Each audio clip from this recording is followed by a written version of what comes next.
แต่ไม่มีเธอเคียงข้างกันลมพัดผ่านมาทุกครั้งเหมือนได้ยินเสียงเธอแววมาไกลถนนสายเดิมที่เคยเดินภาพความทรงจำยังชัดเจนทุกวินาทีที่ผ่านไปหัวใจฉันก็ยังคอยถามว่าเธออยู่ไหนไกลแสนไกลแค่ชื่อเธอก็ยังคิดถึงไกลแสนไกล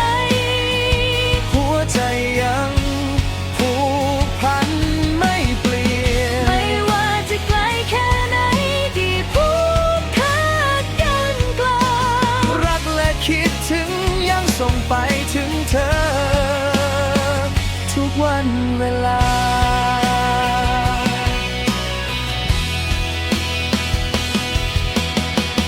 ดูดวงจันทร์ดวงเดียวกันไหม